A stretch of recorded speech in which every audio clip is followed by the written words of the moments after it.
खुलुमबाय गोजोन फुंबिलिनि गासिबो बड'लेण्ड बुब्लिनि अनसायगिरिफोरखौ बरायग्रोबाय। दिनै 22 जानुवारि शुक्रबारनि फानजामुथिखौ फरायथिना लादों आं कमलि ब्रह्मआ।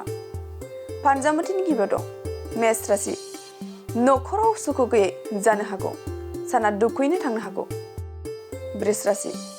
गोब्राब नाजायोब्ला जाफुंसार जानो हागौ, थांखिसिम सहैनो हागौ। मिथुन राशि। समाजनि मोजां हाबा मावनो हागौ, सोरजोंबा मेगन साजानो हागौ। कर्कट राशि। आनजाद होदोंब्ला उथ्रिसार जानो हागौ, जोबोरैनो मोजां सानजागोन। सिंह राशि। जोबोरैनो दुखु दाहायाव गोग्लैनो हागौ, दुखुजोंनो साना बारलांनो हागौ। कन्या राशि। गोजौ फारसे जौगानो हागौ, गोदान लामा मोनगोन, मोजां सान जागोन। तुला राशि। मोजां हाबा मावनो हागोन, मान सन्मान मोननो हागोन, गुबुनखौ गियान होनो हागोन। वृश्चिक राशि। सुथुरा बांगोन, साना जोबोरैनो जेथो गोनां जानो हागौ, सुथुरा हेंथा होनो हागौ। धनु राशि। गोसोनि साननायफोरा फैमाल जाजोबनो हागौ, दुखु दाहाजों साना बारलांनो हागौ। मकर राशि। लामा दावबायनो खाबु मोननो हागौ, नोंथाङा दिनै साना गाहामैनो थांगोन। कुम्भ राशि। नखराव सुखु गोजोन फैगोन, रंजा खुसियै सानखौ हगार हरनो हागोन। मीन राशि। फरायनायाव हेंथा फैनो हागौ, नखराव गोजोन गैयै थासारि सोमजिनो हागौ। दिनै सानसेनि राशि फरायथिनायाबो एसेनोसै।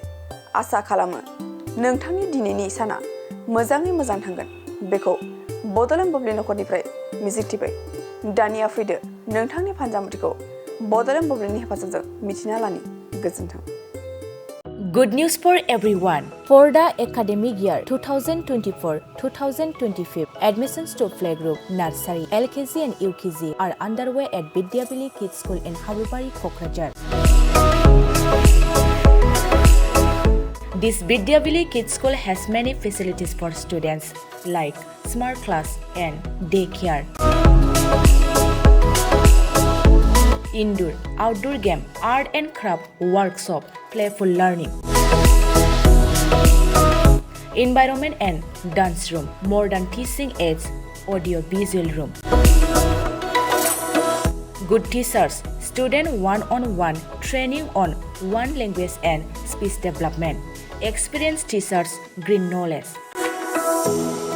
Why are you waiting for the admission? Call 6900 304050 for more details.